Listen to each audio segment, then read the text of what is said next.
What's going on, Falcon fans? It's your boy Ricondo coming back at you with another video. Guys, it has happened. The Atlanta Falcons is now truly on the bark of a new era, right? They have completely clean house. We're going to talk about that today.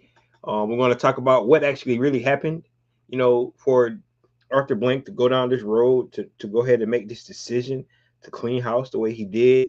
And then we're going to talk about what's next for our Atlanta Falcons, moving into 2026. A lot to talk about. This offseason is going to be really interesting for our Atlanta Falcons. We definitely going to get into it.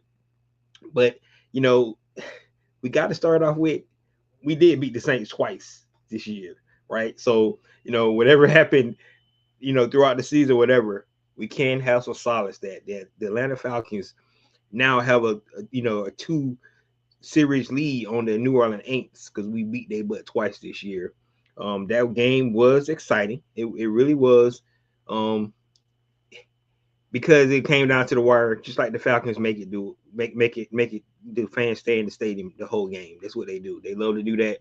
I would say that for at least, throughout this regime, the entertainment piece to keep the Atlanta Falcons fans in the stadium the whole game, because we don't know they're gonna be able to pull it out or they're gonna be able to blow it, whatever something that's gonna happen. At least they keep the fans in the stadium the whole game. So shout out to that. But, being the New Orleans Saints is what we like to see, right? That's what we're going to talk about. So we're going to get into, the whole cleansing house of, of this Falcon regime from top to bottom. We got to talk about it, guys. I know a lot of guys, didn't expect to this level of cleansing that the Atlanta Falcons made, Mr. Arthur Blank. But I know a lot of people really thought about some changes that was going to be made, and that's what took place. They really had a lot of changes today, and we definitely is going to get in and talk about it. What's going on, Disney Zombie? So before we do that, guys, if you have not already, go ahead and please subscribe to the channel.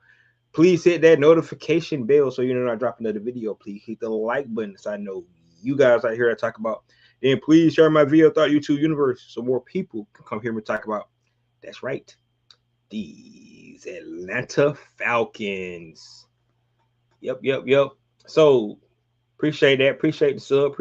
All right. So the first thing we're going to talk about today is, like I said, Arthur Blank clean house, guys. I mean, when I say he clean house, not just the coach, not just the GM, because we thought that it was going to be one or the other, right? It's going to be either Terry Fontenot, because that's what we've been hearing. Terry Fontenot been here since 2021, had the 5-year period to be able to try to fix this Atlanta Falcons team to get into playoffs. 2 head coaches, and now the moves he made from bringing players, you have to tip your head off to that, especially the last 2 draft classes. Been stellar. All his first round picks has really been good. Let's just be honest. He has hit on all his first round picks. Starting with Kyle Pitts. Kyle Pitts had a pretty good year this year. Everybody thought, that he had missed, but I feel like Kyle Pitts, potentially going to get paid somewhere this year. Hopefully he'll be back with the Atlanta Falcons. I think they need him on this team. So they might need to look into that. But Kyle Pitts, to the Drake London, to the Bijan Robinson, to Michael Penix, the jury's still out on him, but I love all their first round picks. I really do.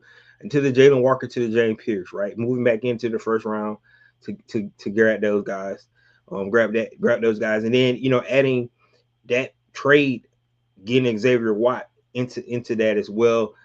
That, that's going to be an underrated part of this whole trade scenario, going James Pierce Jr., but getting Xavier Watt, I think, besides the linebacker out of Cleveland, right? Because he had a really good season as well.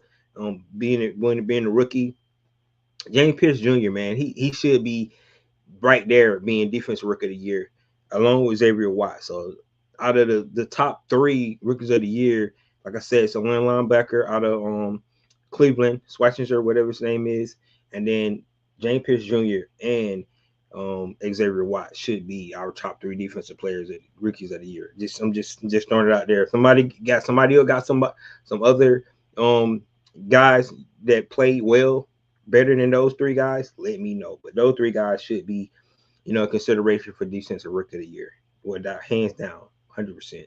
So, um, like I said, you go look at the moves that Terry Fontaine made. Now his second round picks has not panned out, right? Matthew Bergeron, he's okay, solid, right? But you can look at a guy like Armor Ebiketie, you look at a guy like Richard Grant, you look at Troy Anderson, like D'Angelo Malone. None of these guys really panned out for us, right?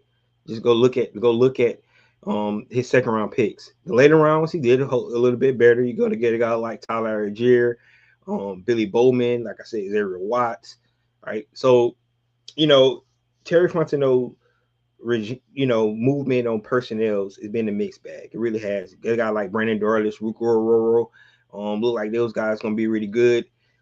Zach Harrison is gonna be look like he's gonna be really good. So the Atlanta Falcons, under Terry Fontenot, has built a nice young nucleus of players. That the new head coach and GM will have something to work with. Just go ahead and be honest about that. This is a talented team, and that's one of the reasons why it's so frustrating that this team has not been in the playoffs these last two seasons. Just to be honest with you, especially in the NFC South, where it's so winnable for the Atlanta Falcons to get there. So, but Terry Fontenot seen the door. Um, you look at his free agency moves, bringing in a guy like Jesse Bates, David Amayada, um, Caden Ellis, all those guys been really good. Divine Diablo, who just brought in. You look at those moves that he made. Leonard Floyd this year, really played a pivotal role, in grooming those young pass rushers that we had. So you love the movements that he's made. Like I said, from the roster build, but it just wasn't enough. And he's a product of, just not having the coaches here to get the job done. So he's pretty much time ran out on Terry Fontenot, to say the least. That's why he's out the door. Raheem Morris, um, I said it. I said it on other videos. He done it to himself. The fact that he decided to bring in two coordinators that had never called plays before, um, really hurt him the most, right? If you go look at last year, defense did not live up to par, and he made the defensive change to bring in Jeff Ulbrich this year. Zach Robinson just was not able to get it done. It's just that simple. So Raheem Morris kind of did to himself, right? Um, Winning 8 games back-to-back seasons where he started, and this is where people is looking like he should have had a third year. He started his press conference saying this team just needed a quarterback, right? Now they doubled down on the quarterback position. We're going to talk about what happened in a minute, but they doubled down on the quarterback. So he felt like this team was good enough to make playoffs. He talked about playoff team. You listen to his speeches. We're going to outrun the South, all this good stuff, and he under delivered. It's just as simple, right? Nobody cares about the last 4 games of the season. Yes, it was exciting to see those guys win, but the Atlanta Falcons was already eliminated, and then they decided to win games, right? You lose to the New York Jets, man. That should be an indictment itself. Um, that team is bad. It really is. And the Atlanta Falcons lost to that team. That's why the Atlanta Falcons. That's why I believe that's when that game, maybe the Seattle Seahawks game, when the Arthur Blank decided to make a decision. I know everybody looking at these last 4 games and said that the team didn't quit on him, which is true, right? You love to see that these guys plays hard for their coach. They behind him 100%, but you have nothing to play for anymore, right? You're playing for pride, but that's not why you play. That's not why owners get coaches and any players play the game. You don't play to just win meaningless games. You play to go to win championships. And for 8 seasons, the Atlanta Falcons have not had opportunity to even try to play for a championship. So that's where it at. And the saddest thing about it is it was 3 teams that haven't seen the playoffs in over 8 years. It was the Carolina Panthers, who just took their name out their hat, the Atlanta Falcons, and the New York Jets. The Atlanta Falcons is in the same sentence category with the New York Jets, with all the talent on the team. So Raheem Morris did it to himself. Um, you could say he deserved a second chance, and honestly, if he would had a second chance, I couldn't really argue because the team that quit on him, they look better, but he was going to have to make changes. And that's the question. Was he really willing to make any changes to this team? And if he was not, he had to go. So um, they decided to clean house with the general manager and the head coach. But on top of that, I think this right here really um, solidified that Arthur Blank wasn't playing anymore, and that's the fact that he moved Rich McKay as well, right? So many people been talking about Rich McKay is too involved in the football operations, and not having anything come back on him because he claimed that he has nothing to do with it, right? But today Arthur Blank announced that he's been removed from all football, functions. He's still part of the organization, Mr. Arthur Blank organization, but he has nothing to do with the football team. They moved Greg Beatles to the CEO of the Atlanta Falcons. So that's that's going to be exciting to see.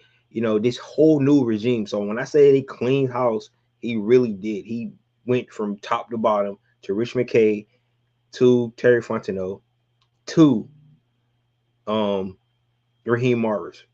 All those guys are gone. So the Atlanta Falcons will really truly have a new leadership structure moving into the 2026 season. It's a done deal. It's 100% the way it's going to be. They have they have decided to make a move. I think this is a really big important move. This is one of the inflection points into an organization if you look at it, because I think this first time in a long time, um, the Atlanta Falcons decided to make a move where um, took all feelings out. I think that Raheem Morris, Terry Fontenot, and even per se Rich McKay, all those guys are really well respected in the organization.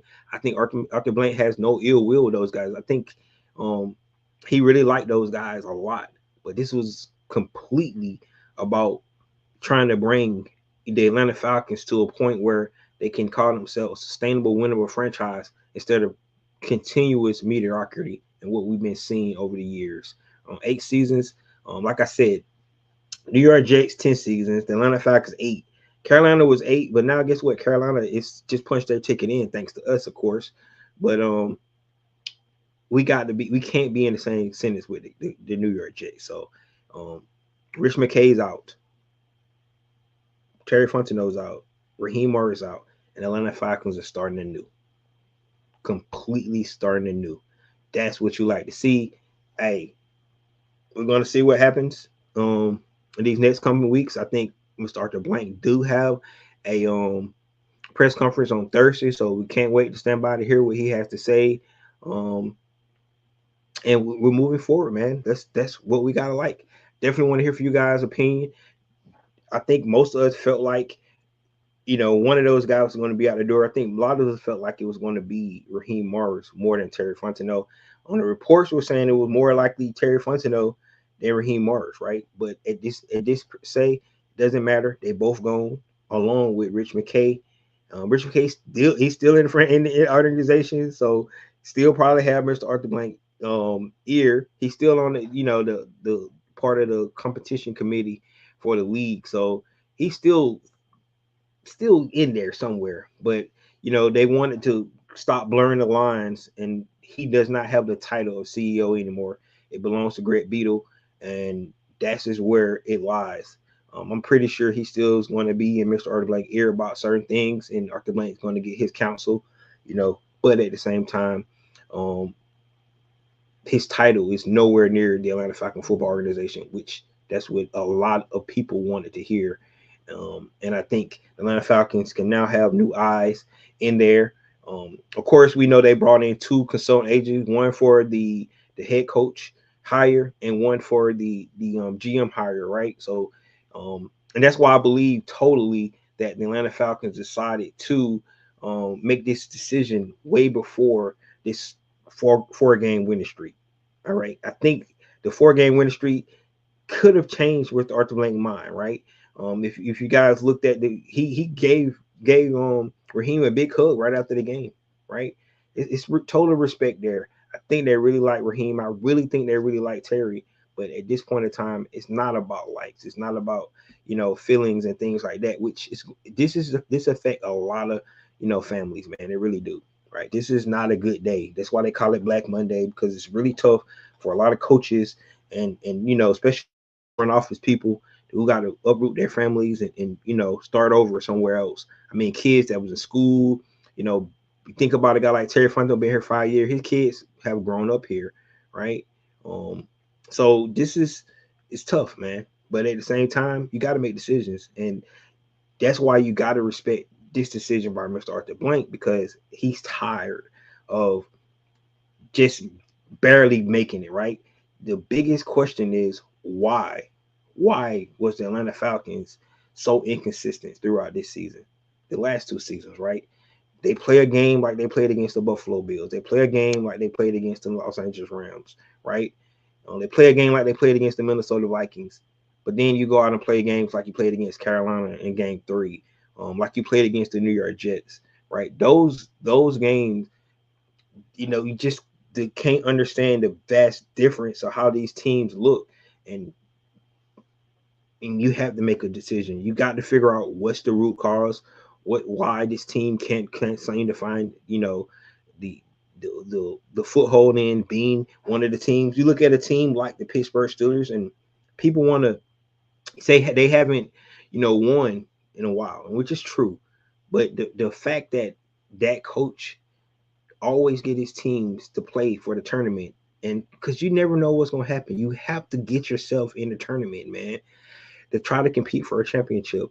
And for 8 seasons, Atlanta Falcons haven't even got there. So, whatever you want to say, that's the gold, right? If nobody expected Atlanta Falcons to win the Super Bowl this year, but just to get in the dance, and then all bets are off at that point, that's what you want to see. And at this point in time, it's what it got to be. So look at some of these comments here. Um, Judge said, "What's up, Rakunda? Maybe I might get my wish." Kubiak. We're going to talk about what's next in a minute, John. So you might get your wish. You 100% right. I'm not necessarily happy with Terry gone, as he brought in great talent. Unfortunately, Raheem got him fired, which sucks. See, and like I said this earlier, Terry Fontenot is definitely a victim of the coaches he had during this regime, right? The fact that he went 7-10, 3 years with Arthur Smith, then 8-9, 2 years with Raheem Morris was his doom, right? And I agree with you. This is a talented team, right? This is probably one of the most attractive jobs in the NFL. Coaching job is six openings, and this is probably one of the most attractive, right? You got an owner that really cares, that want to see winning. The structure is there. It's a foundation there for this team, right? We're going to talk about quarterback in a minute, because that's probably the biggest question mark still for this team. But the rest of the pieces are there, and they can figure out the quarterback position. Just to have, somewhat solid quarterback play, this team can really, really be good. So that's why I just wanted you guys to keep that in mind. This is one of the most attractive jobs. And to your point, Terry he got 5 years, man. Two coaches. He just a victim of not getting the job done, and he failed on it, right? Kondo said, Kubiak, he will get us to the playoffs. We want to talk about this a minute, man, because he actually got the interview with the Atlanta Falcons here. So, they requested an interview with him anyway. We're going to talk about that in just a minute.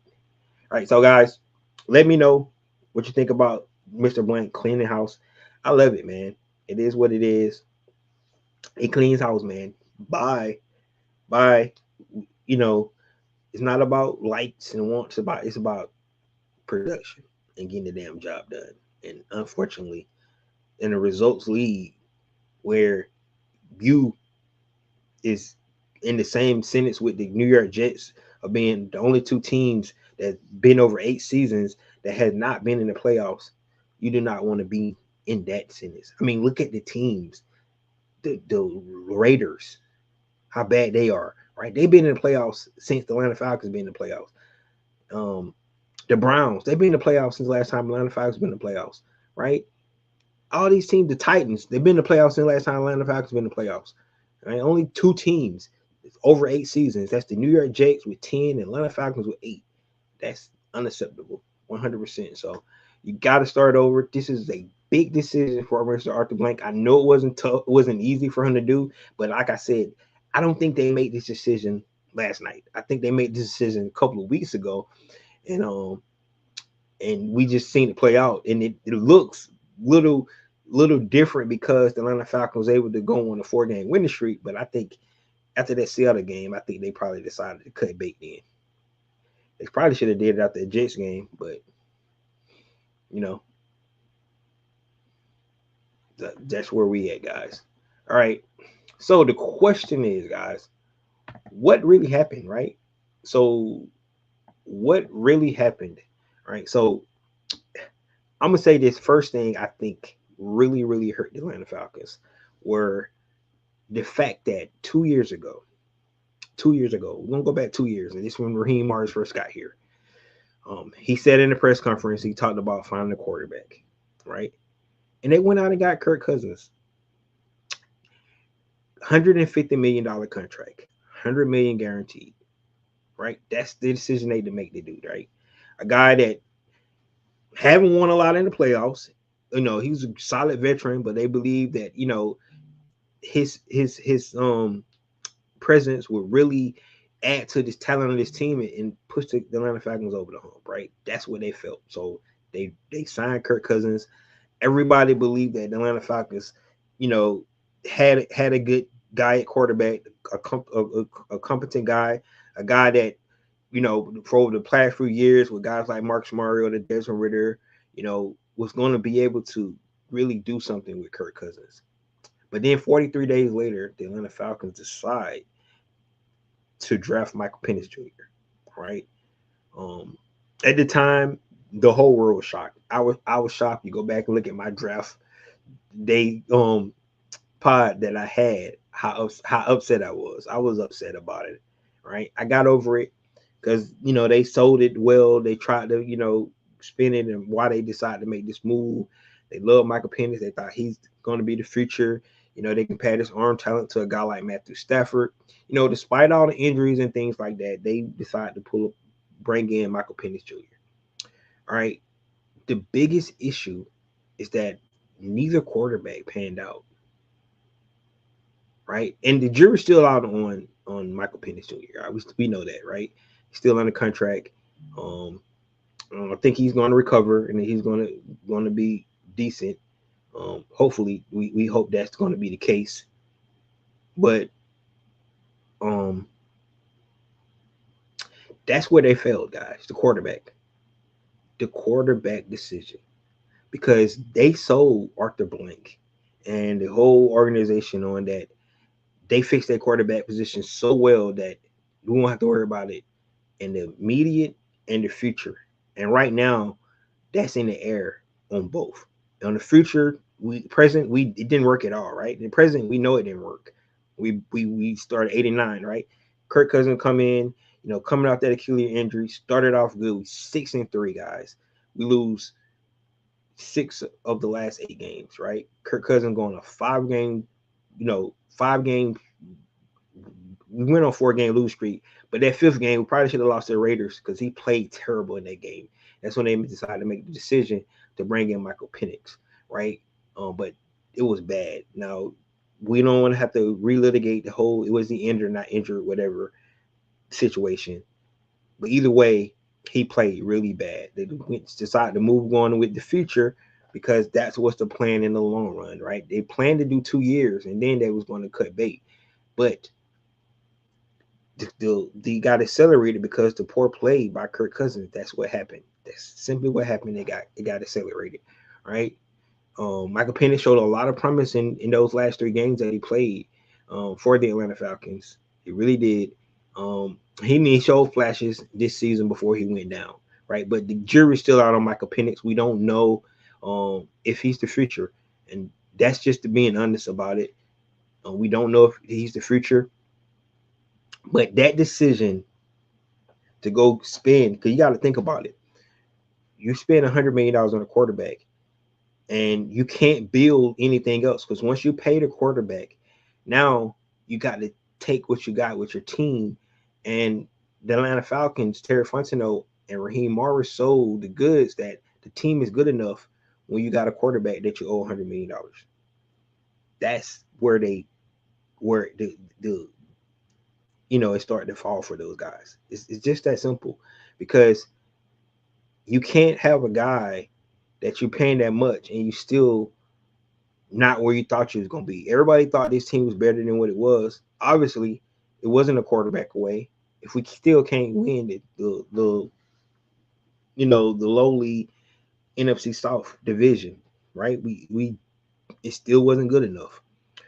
So and then you come to this year, they start Michael Penix, and you have a quarterback that you're paying all that money. He has the top salary on the team, and he's playing backup. And then you still don't make it to the playoffs. It don't make sense. It doesn't make sense. They probably came out better trading Kirk Cousins or cutting him, whatever, let him go to another team instead of having him on the roster. Because when you got a guy that you paying so much money on the team, and then you still is not succeeding, like we could have added more talent if we didn't have Kirk Cousins on the roster. You got to think about that. Are you going to play him, right? Because that's what you brought him here to do, to play the first 2 seasons, but you decided to make, the decision to go ahead and start the Michael Penix, journey here with the Atlanta Falcons. And, it got cut short because he took an injury. So, I mean, guys, at this point, that's one of the reasons why.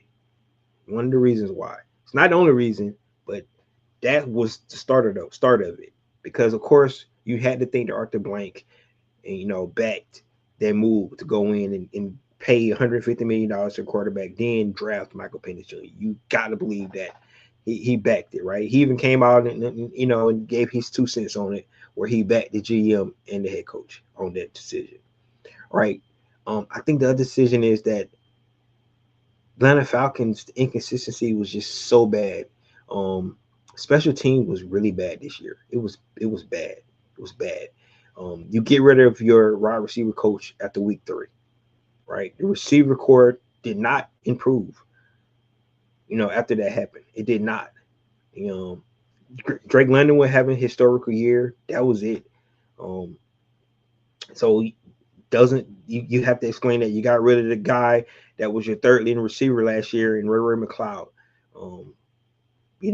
So you had some turmoil within the locker room.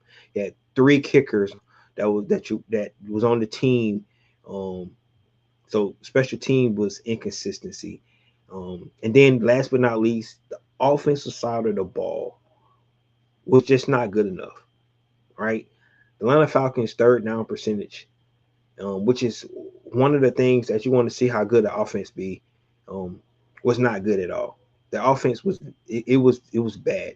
Even in these 4 wins, right? Everybody want to laud the 4 wins that Atlanta Falcons had, but if you go look at the third down percentages and you go look at how the Atlanta Falcons move the ball when it looks so hard with all those weapons, it looked like it was just pain to play offense for this Atlanta Falcons offense. It really did, man. Besides for the flashes that we've seen for the all-world running back and Bijan Robinson, they went 4-14 yesterday on third down.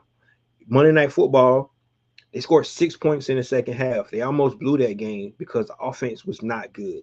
And the fact that Raheem Morris continuously, and we don't know if he held people accountable, but from my experience, if you're holding people accountable, you should not see the same result from week in and week out, because that's not being accountable.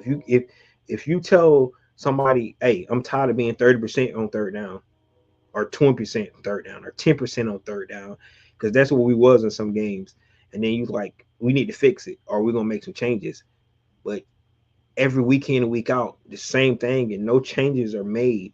Um, it seems like you being too loyal, and it's your downfall because you did not fix the issues that you had. Um, and like I said, if you go look at those 4 games, Kirk Cousins didn't play lights out, right? People say, Kirk Cousins played. No, he did not. Go look at the numbers. He did not play. He made some solid throws, veteran throws that you need to make, but the offense was terrible. Even though the 4 wins, and somehow when all bets are off, you're not in the playoffs anymore. The games that you could not win, when it counted, you start to win these games. 19 penalties against Tampa Bay, and you somehow win it, right? But you can't win when you have a tight game against the San Francisco 49ers, or a tight game with the New England Patriots, or a tight game with the Indianapolis Colts. You can't win none of those games. But when it doesn't matter at all, you go out and you play really, really good on Buffalo. And even despite your offense not playing well, like it had not played well all season, you find a way to win the game. You go to Tampa, you have 19 penalties, all those, everything against you, and you find a way to win, right? But it doesn't matter. Those games does not matter at all, right? You find a way to win yesterday when you go 4 for 14 on third down, but you find a way to win, right? These are the things, the reason why this is regime change, right? Because you can't explain it, right? Atlanta Falcons, once they're eliminated, look like a whole different team. And this has been happening for years. If you go back over this 8-year period of not being in the playoffs, every time Atlanta Falcons are eliminated, they start to play well. Why is that? Why is that? Why not have that fight when it counts the most? When you still have opportunity that you'll be playing for something, right? That's not what we see from this team. So something had to give. That's why at this point in time they had to make a change. So from the quarterback decision that never really panned out, right? That had the whole world turned upside down for paying a quarterback $150 million and drafting one, in spite, injuries and all that. And now we still don't know, the jury's still out on him. That's a big key, right? And then special teams was terrible. Special teams was terrible, man. It's probably one of the worst special team performances from a team that I've seen in a long time, right? It wasn't just field goal kicks. It was kickoff return. It was punt return, punt block, field goal block. Like, name it. Anything kicking the ball out of bounds. We had a kick yesterday that didn't get to the target, right? They got the ball at the 40-yard line. Just mistake after mistake after mistake after mistake on special teams. That's what we've seen from this team, right? And somebody got to be held accountable, right? That's just how it is. So that's what it boils down to. And unfortunately, um, that's what happened, guys. I think it started with the quarterback decisions, though. The Kirk Cousins and the Michael Penix, the whole thing that had going on, and then you look at the inconsistency throughout these first 2 seasons, where you look good, look like two different teams out there, and then Atlanta Falcons are 4-1 in primetime games this year. 4-1 primetime games. Like, you can't make that crap up, man. Can't make it up. Don't make sense. 4-1 primetime games, a good, really good quality opponents, but then you lose to the Jets.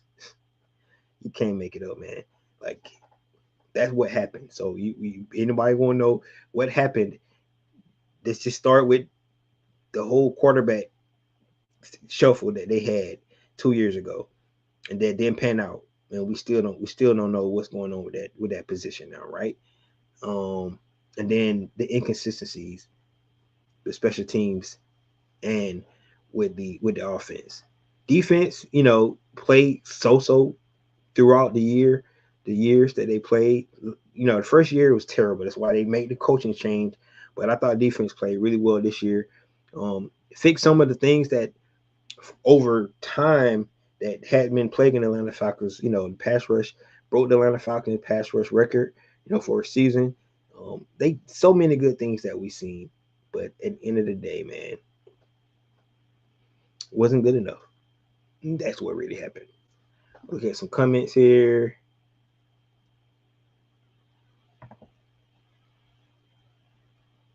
My only fear that moves like Clearhouse potentially losing players and coaches, example of Jeff Obrook, Nate Ali, I really think they should be retained. Yeah, man, I don't know. I think they clean house, they might clean everybody. I think they might clean everybody. You saw right about the win business. Yep.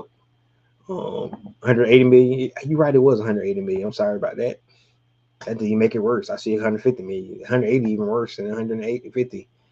I just can't imagine Kuyat what he can do with Justin Fields. Could be a bridge quarterback for us, man. Justin Fields.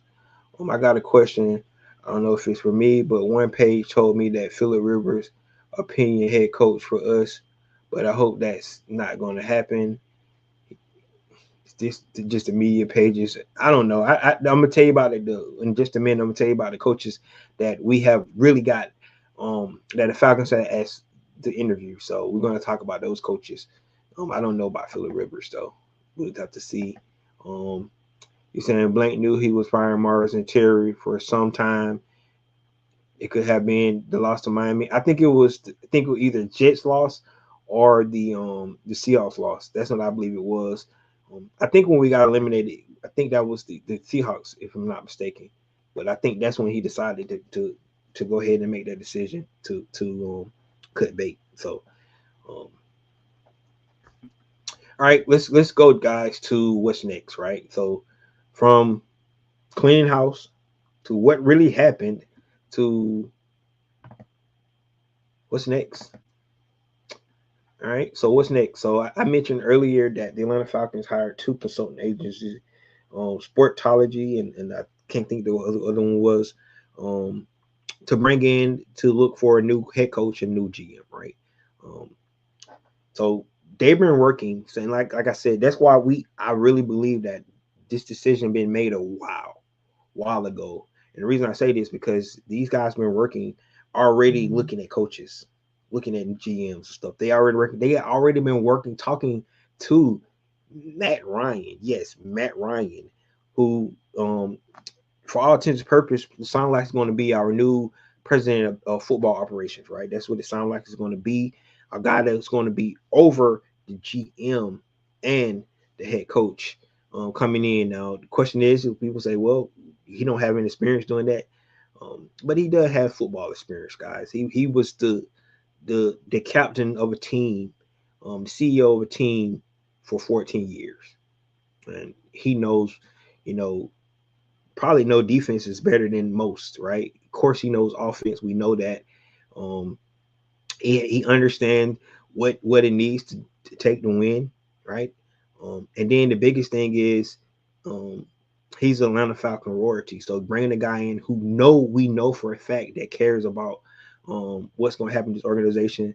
And then if you look at the track record of some of the other players that came into doing some of the same thing. Look at the guy down in Jacksonville. Look at what the Denver Broncos did with John Elway. Look at that. I like what John Lynch, think about a guy like John Lynch, what he was able to do with the San Francisco 49ers. You see where, football guys come in with not that much experience, comes in and they be able to put their expertise where they do know. Now, he's definitely probably not cap savvy and all that stuff. So you're going to put the right people, cap people around you and all those good things to come in to make sure that you put your good scouts and all that stuff in to be able to identify talent. All that stuff is going to be put in place. But being in charge to make sure that the Atlanta Falcons is putting itself on the right track, right? You think about it. You move Rich McKay out the way. You promote Greg Beatles to CEO, You bring in a guy like Matt Ryan, who's gonna be somebody that's wanted to see the Atlanta Falcons succeed. Like I said, um, he's Atlanta Falcon royalty, right? That's who he is, Matty Ice. We know that. Bringing in. If you listen to him talk and what he sees and how he thinks something can be, we know for a fact he can help he can know for a fact that he can help with the quarterback situation. So, I like this idea. He's not going to be the GM. He's not going to be the head coach, right? He's going to be somebody to come in and oversee just the operations of the football team, and they are going to report to him. That's the plan right now. According to what we've been hearing, it has not been definite yet, but it sounds like it's 90% to 95% where he's going to be the guy, right? These two, you know, you know, teams coming in, consultants coming in to help find the GM, help find a head coach. They already been at work, guys. We already heard today that the Atlanta Falcons have requested to talk to Clint Kubiak. John Moreno finally gets his guy, man. He's been talking about Clint Kubiak for like 2 years, maybe even more, right? But he's been talking about it. So, John, when I seen that Clint Kubiak was going to get opportunity to interview for this Atlanta Falcon job, I thought about you. I'm just going to be honest with you. I was like, man, you finally got your guy. I mean, this guy here, if you look at what the Seattle Seahawks was able to do this year, bringing in Sam Darnold, um, really being one of the best offenses in the league, and bringing in those principles from his father, Gary Kubiak, that was with the Denver Broncos. If you guys remember, that won the Super Bowl and um, played up under Mike Shanahan. So this is the Shanahan tree. That's what this is, 100%. Um, it's closer to the Shanahan tree than when we had with Zach Robinson, right? Because Zach Robinson is more of a Sean McVay tree. This is right here is more closer to a Shanahan tree. Now Clint Kubiak was with the Minnesota Vikings, so he do have ties with Kirk Cousins. You go look at that offense. Before they decided to make a decision, he left there and he went over to the New Orleans Aints, right? Went with that team. Now that was Derek Carr last season, so you kind of take away from what he was able to do with the New Orleans Aints that season. But then if you go look what he had with the San Francisco 49ers, went to work with Kyle Shanahan, being the passing game coordinator for the San Francisco 49ers, having, Brock Purdy there and those guys. He actually had his quarterback now, Sam Darnold, was the backup to Brock Purdy during that time. So he did have familiarity with the Sam Darnold, and you see what they was able to do with Sam Darnold and to lift his game up to make him play. Because a lot of people thought Sam Darnold was just done, man. Let's not forget he was a third round number 3 pick overall. Everybody thought he was out the league when he's with New York Jets. But his career has been resurrected, man. And I think it started when he went to San Francisco to be under Kyle Shanahan, and Clint was there, was being the passing game coordinator, right? I think that really helped.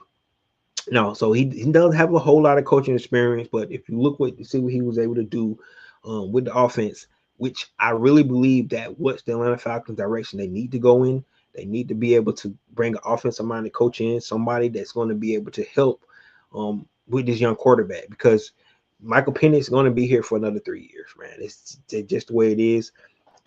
Now we don't know his health status and when he's going to be back on the field. So the Atlanta Falcons do have decisions to make at the quarterback position. One decision to make, whether to bring Kirk Cousins back. He does have 2 more years on the contract. All the guaranteed money is gone.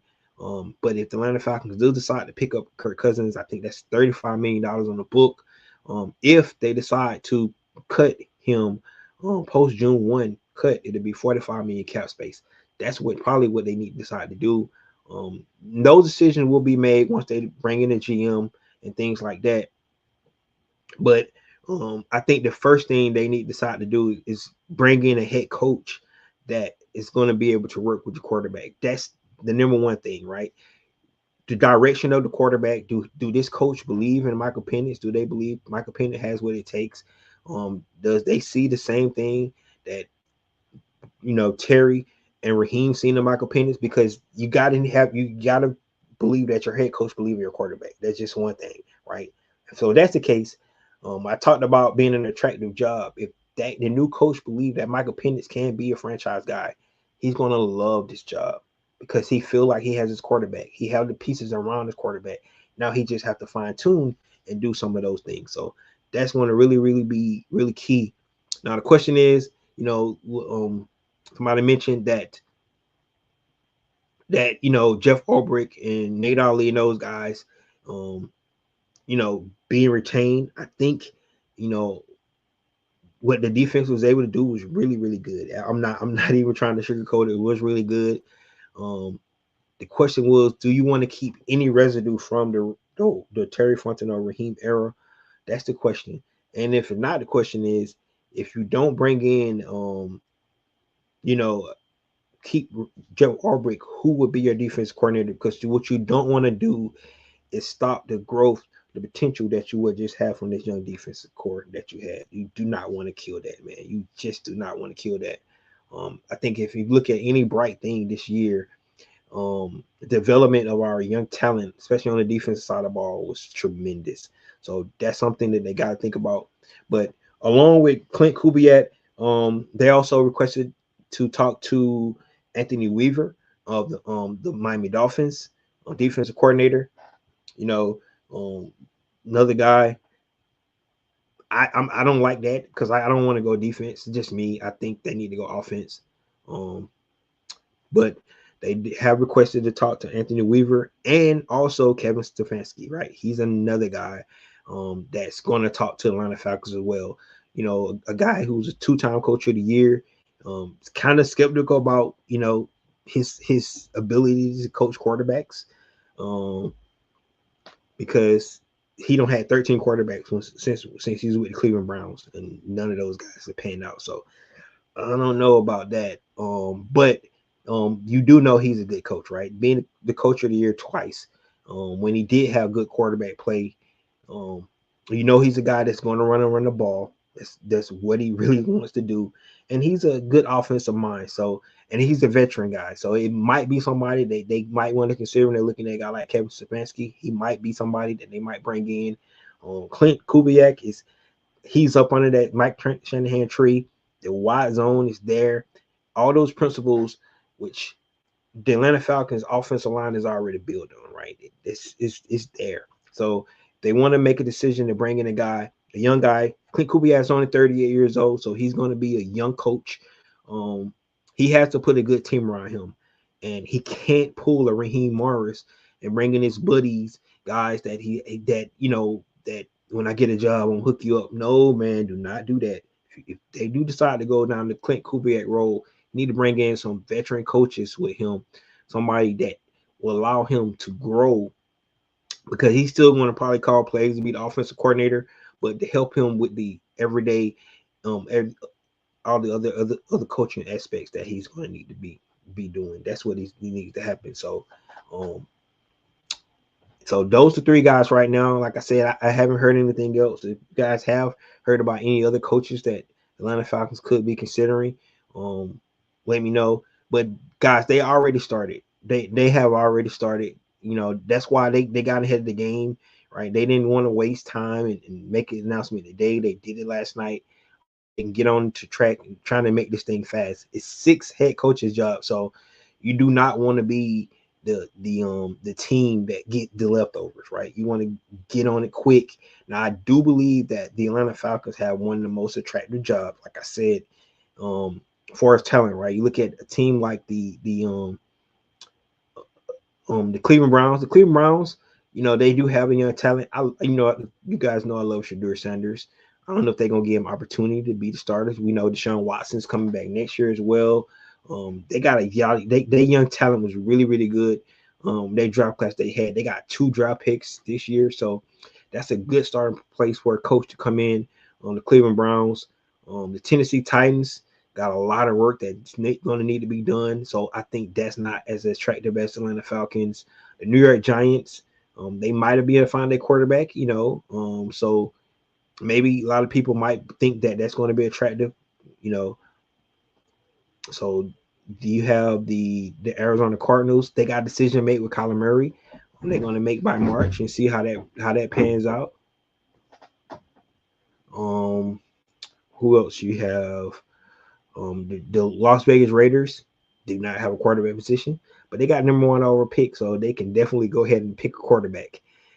In the draft, probably two quarterbacks out there, Mendoza and Moore. Is the two that everybody might be looking at.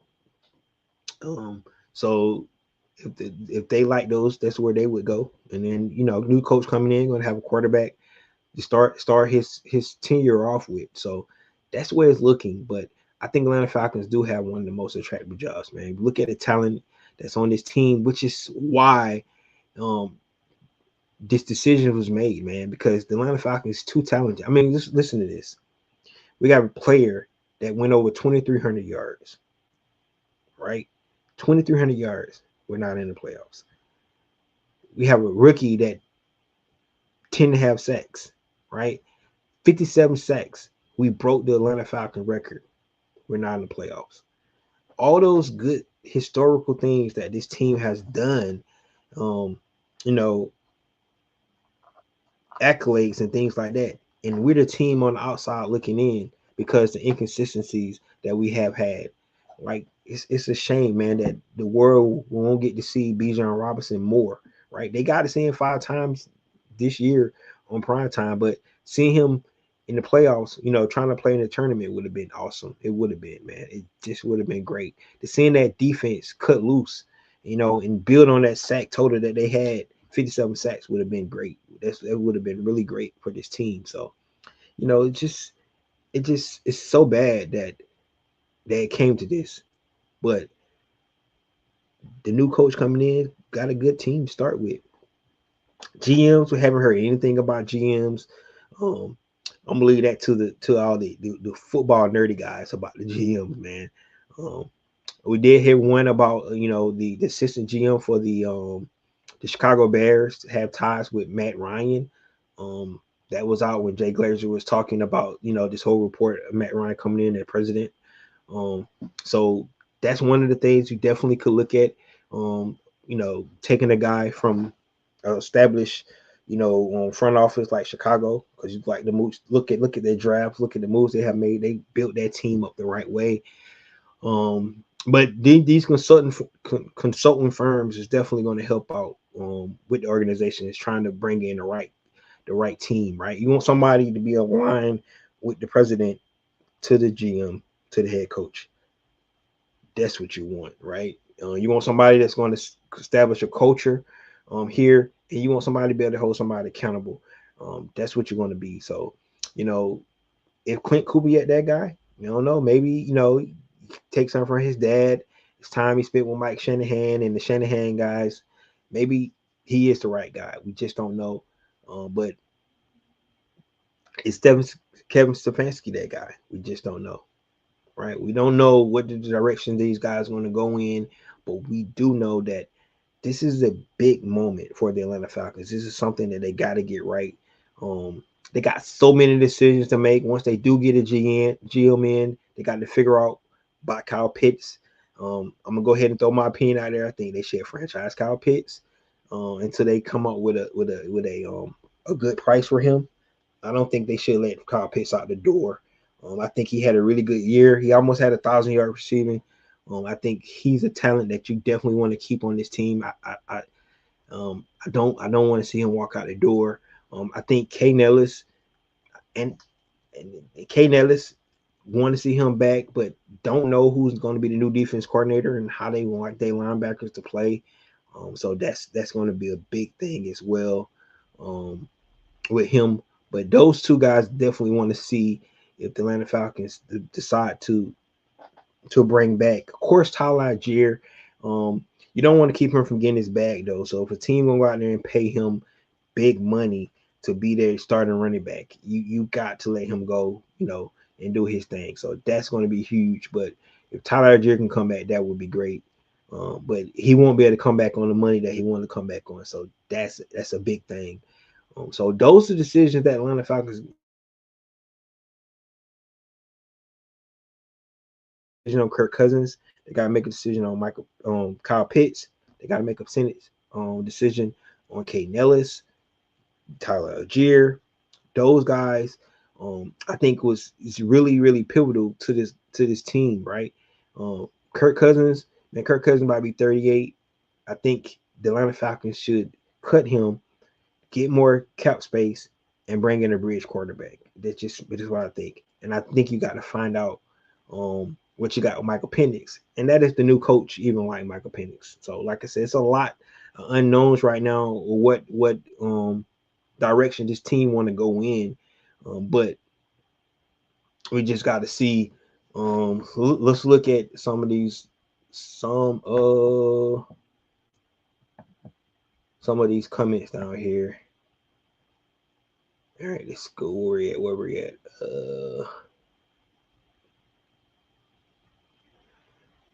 James said he liked the hat. Thanks, man. I had to go with the this right here is the start a new hat, right? I ain't wore it in a while, but I had to bring it out because it's when we starting anew.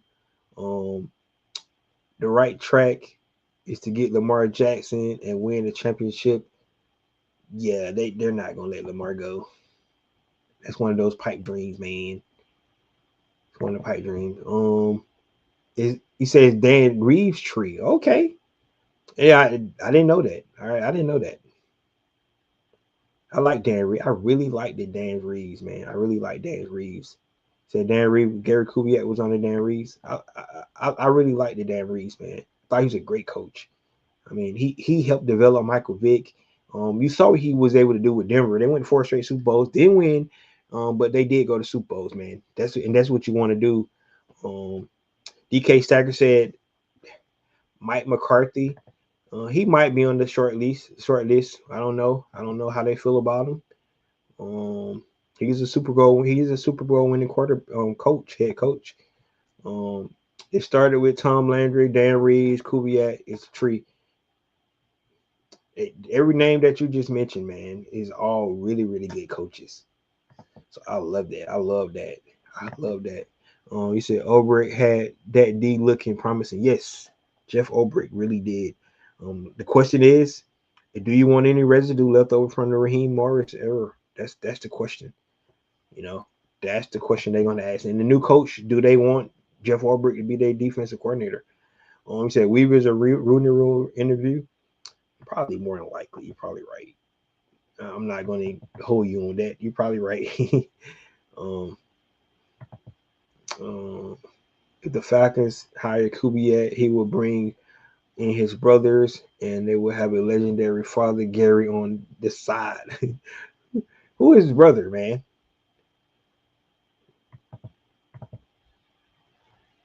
Oh, man, I'm finna hit this one. Don't say this. Tyler gone. Oh, yeah, he gone. I agree. I agree. I think Tyler's gone because I'm going to tell you somewhere he would really, really be good. I hate to freaking do it, but Kansas City need a running back big time. I think Tyler Algier would be a really good running back with Kansas City, man. They need somebody that's going to run down hills or hit those holes. I think that would really be good if he was to go somewhere like with Kansas City. Get out the NFC at least, Tyler.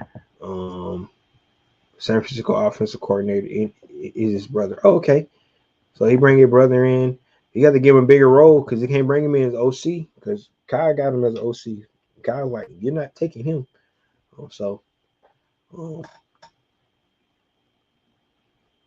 Yeah, man, this is, I think this is huge, right? I really believe that this is one of the big decisions in a long time for this Atlanta Falcons. Matter of fact, this is probably one of the biggest decisions that Atlanta Falcons made since 2008, right? When they decide to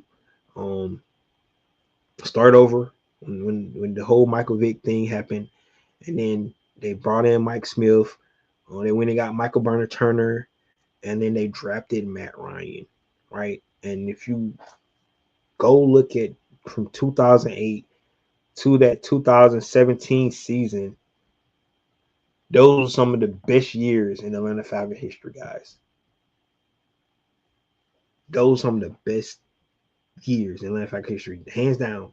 The 14 seasons Matt Ryan was quarterback is the best years in Atlanta Falcons history, hands down. It's just a fact, right? And so from 2008 to 2026, right now, um, this is another inflection point in this history. Decisions Atlanta Falcons make, um, you know, by the cleansing house and everything, the direction they go now could shape this team for the next decade, man. And hopefully they make the right decisions. I really do. I hope they make the right decisions. Um, but they got a lot of work to do. Um, what I do like about bringing in a new coach, the new coach get a new head start. They be able to start OTAs and training camp and all that stuff early because they got to put their systems in and stuff like that. So it's gonna be huge. Um, Decisions they make on quarterback is really going to be interesting. Where they go for this. Um, T. Alexander says his choice is Matt LaFleur. Yeah, if Matt LaFleur get fired, hell yeah, that would be great. Derek Kubiak, three sons, Clint, Clay, and Klein. They're all coaches. Man, I'm gonna tell you, John on it, man. He wanted the Kubiak Mafia to be in Atlanta. He wanted they want the Kubiak Mafia to be in Atlanta. Hey man, he might get your wish. We'll see. Kubiak has to have a good interview. Has to have a plan what he's going to do with Michael Penix. I think that's going to be one of probably number one questions for any coach come in. What you think about Michael Penix? If he's not your guy, what are your plans? You think moving forward with quarterback position? Those have to be the questions you got to ask because no matter what people say, quarterback's still the most important position in all sports. It is what it is. So um, you got to fix that position, right? But I really believe that it wasn't the quarterbacks that failed us this year. I think it was the play calling. I think it was the inconsistencies in the offense where it hurt the team this year. I don't think it was quarterback play. Um, I don't think the quarterback was put in the best positions to succeed. And that goes from Michael Penix and Kirk Cousins. They did not put neither one of those put up stellar numbers where you like, wow, man, those guys. Kirk Cousins had one good game against the Bucks, and he always played well against the Bucks. But if you go back and look at all the other games, he did not play well, man. He did not play well. Man, he lost to the Jets, man. Let's just put it in perspective. All right, y'all, he lost to the Jets. And y'all want to talk about Kirk Cousins like he was the second coming of somebody. Yeah, go look at how many yards he put up against the Rams. It was B. John. It wasn't Kurt. It was B. John. He made good throws. He made timely throws. I'm gonna give him that. But any quarterback can do that crap. Make good throws, timely throws. You got to be able to look like you the reason we winning. And he didn't look like he the reason we winning. It was B. John Robinson making plays. Kyle Pitts making plays. Man, defense playing inspired football these last 4 games to put us where we were was not Kirk Cousins. So I don't want to people look at that. I mean, quarterback get the credit for wins, right? But you can look at the game. Look at Trent Dilfer won the Super Bowl. Nobody saying Trent Dilfer the reason that team won the Super Bowl. They talking about their defense. 2000, man. Go back and look at the 2000 Raven defense. They gonna give them like 10 points a game. That's why they won the Super Bowl. It wasn't Trent Dilfer. He was a quarterback. So let's get twisted that Kirk Cousins is that guy, right? But I mean, if they decide to pay him $45 million, $35 million, I remember that how much that his next year contract is going to be, it's not going to help the team. I can tell you that much, because you're not going to be able to build a team the way you want to build it. I think they need to start over. They gave him his guaranteed money. He got it. Let him go. No more guarantee. You paid the last $10 million when you had to make the decision, last year before the new league year happened. So he got the $10 million. He's going to get that. But the rest of that stuff, man, let him go find another home. That's what I would do. But we'll see what they decide to do. All right, guys, there you have it, man. We got a lot to talk about. stay tuned. We're going to talk about more coaches and coaching news, more GM news, more news about Matt Ryan. If he get announced sometime this week. Of course, Atlanta Falcons got to go through the hiring process because of like gentleman mentioned the Rooney Rule and stuff like that. Things have to happen, to make sure that you're not just hiring somebody without fair hiring practices. So, and they put those in places. So, even though most of the time these billionaires know who they want to hire, man, and some of these coaching decisions just preliminary, right? You just had to come in and talk. You don't really have an opportunity because that's not the direction they want to go. They just have to play the game, and that's what it really boils down to. There you have it, right? So we got a lot of decisions to make. Um, and we'll see where the Atlanta Falcons go from here. Guys, please give me your information. I'm back. I can tell you that I did not want to come over here and talk about the Falcons. I'm gonna be honest with you guys. The reason why this is my first time doing a podcast since probably 3 or 4 weeks is because the whole winning that they were doing didn't mean crap to me. It really didn't. They was eliminated. The same crap they pulled. You go back to 2018, right? Yes, 2018. Atlanta Falcons lose a lot of games, and then they have going like a 4-game winning streak in the season, right? You guys remember that. The next season, so Arthur Blank decided to keep Dan Quinn. Decided to keep him, right? This just 2 years after the Super Bowl. Next year we go back to the division round, we lose to the Eagles. The next year we start off slow, but we finish strong. We win some games. Arthur Blank decides to keep Dan Quinn. The next season, Dan Quinn loses the first 5 games of the season. So because he was able to go on a winning streak in that 2018 season, Arthur Blank said, okay, look like he turned it around. The team didn't give up on it.